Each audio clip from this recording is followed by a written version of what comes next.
پلار دې مړ شي صبر په وکړه، مور دې مړ شي صبر په وکړه، ورور دې مړ شي صبر په وکړه. عوض یې چیرې ده؟ په آخرت کې. د دغه غم د مصیبت لپاره هم دوه جهاته دی. وایي یو په دنیا کې نارې چیغې فریادونه ګریوانونه شکوي خدای نکرده په زور چیغې کله ټول خبر کړي، یو د آخرت ثواب.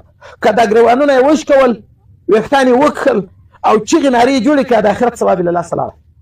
که دا شان یې پرېښو د آخرت ګټه ټوله ورته پاته شوه. اوس د مړي والته تاسې دغه د دې هم ناستې تاسې پوښتنه دې نه وکړئ چې دا مړی تاسې ته پاته شوی وای ژوندی، تاسې به یو کال ټول کور روزنې ونیوه که نه؟ یو کال به دا ټول کور مسلسله روزنې ونیوه. که دا سړی نن موږ ته خدای په کور کې پاته کړی وای د یوه کال دپاره، نو خو چې لاړئ دا د یوه کال د مکملې مسلسلې روزې ثواب خدای ټول درکړي.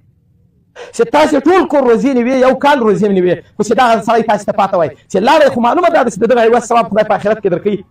خو هغه چې صبر په وکړي چې الله ویلي دي چې صبر په وکړه.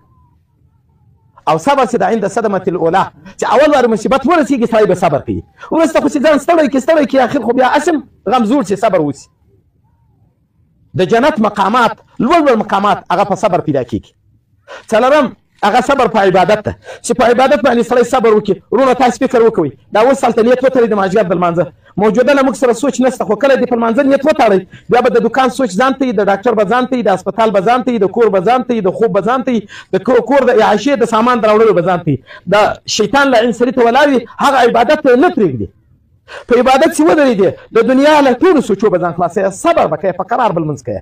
که چا لمونځ په قرار وکړئ، تلاوت یې په قراره وکوئ، روزه یې په قراره او په ارامه او په صبر باندې ونیوه، او د خدای عبادت او ذکر یې په قراره وکوئ، هلته بیا نتیجه پراخه ده.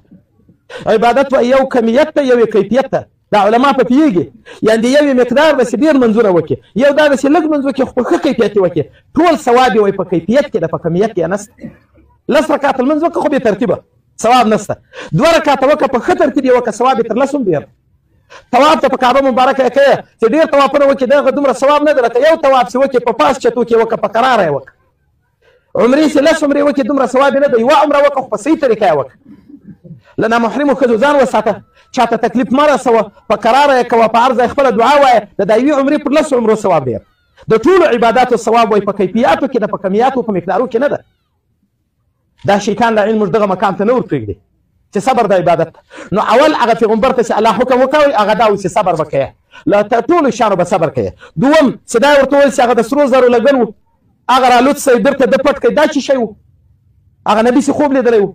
الله تعالی ورته هغه ستا عبادت ده، ستا عبادت به ته داسې کوې له خلکو به داسې پټوې لکه په خاورو کې چې پټ کړي. ځکه دا عبادت وایي د انسان او د الله په منځ کې یو راز ده، دا د هر چا خپل راز وي.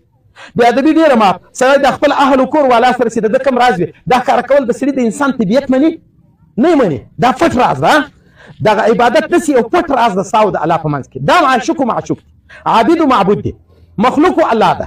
دا راز به بل چاته نه ښکاره کوي. عبادت په صرف د الله دپاره کوي. لمونځ به د الله دپاره وي، روزه به د الله دپاره وي، تلاوت به د الله دپاره وي، د هېچا نیت به نه کوې. الله تعالی وایي حدیث ده انا اغنى الشرکاء عن الشرک، زه غني د شریکانو یم له شرکه. له ما سره بل څوک په عبادت کې مه شریکوه. دته شرک اصغر وایي د ریا چې سړی کوي. په دغه مړي پسې دا څومره اسقاط فصل ته وسئ دا ثواب. په فرضو کې خو ریا راځي نه، په لمانځه کې ریا نشته، په روزه کې نشته، په حج کې نشته، په زکات کې نشته، په جهاد کې نشته. کوم فرضي امور چې په کې ریا نشته.